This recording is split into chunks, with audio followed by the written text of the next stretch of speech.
Imagine this. You're ready to drop into Battlefield 6, headset on, squad waiting, but instead of the main menu you're slapped with a strange pop-up.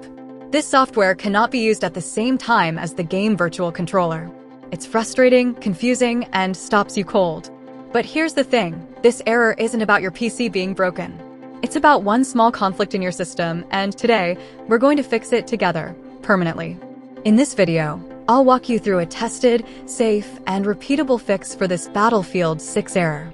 I'll also share one extra tweak at the end that stops it from ever coming back, so make sure you stick around until then. First, let's decode what's actually happening here. Battlefield 6, like many modern shooters, has built-in security that blocks certain types of virtual controller or device emulation software. Why? Because these tools can mimic input devices in ways the game's anti-cheat doesn't like.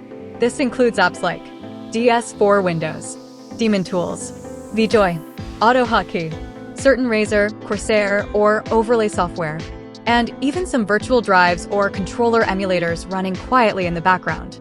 The fix is simple. Find them, shut them down, and prevent them from starting automatically. 1. Close DS4 Windows and similar tools. If DS4 Windows is running, find it in your taskbar, right-click, and choose Exit. If you don't see it, press Ctrl plus Shift plus Escape to open Task Manager. Under the Processes tab, find DS4 Windows, right-click, and select End Task. Repeat this for daemon tools, vJoy, auto hotkey, or any similar app. 2. End other conflicting apps. While in Task Manager, also look for Razer Synapse or Corsair ICUE if you're not actively using them, Faceit Anti-Cheat or Vanguard if you're not in a game that requires them, overlay tools like Wallpaper Engine, MSI Afterburner OSD, or streaming overlays that hook into games. Right-click End Task for each one. 3. Disable virtual devices in Device Manager. Right-click the Start button, choose Device Manager. Expand storage controllers or universal serial bus controllers.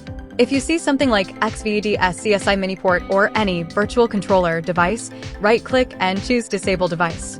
Don't disable your main keyboard, mouse, or physical controller. 4. Uninstall if you don't use it. If you don't rely on DS4 Windows, vJoy, or daemon tools at all, press Windows plus R, type appwiz.cpl, hit Enter. Find the software in the list, right-click Uninstall. This completely removes the conflict from your system. 5. Restart and test. Restart your PC, launch Battlefield 6, and you should be straight into the game with no error. Want to make sure this never happens again? Stop these programs from starting with Windows. Press Ctrl plus Shift plus Escape, go to the Startup tab. Right-click on any virtual controller app or overlay you don't need disable. This keeps your PC clean and your games running smooth. And that's it, no more virtual controller error blocking your Battlefield 6 sessions. If this worked for you, drop a comment with the step that solved it, so other players can benefit too. Smash that like button, subscribe to Nexus Quest Gaming, and hit the bell, because next week, I'm covering a Battlefield 6 FPS boost guide you won't want to miss. See you in the next one.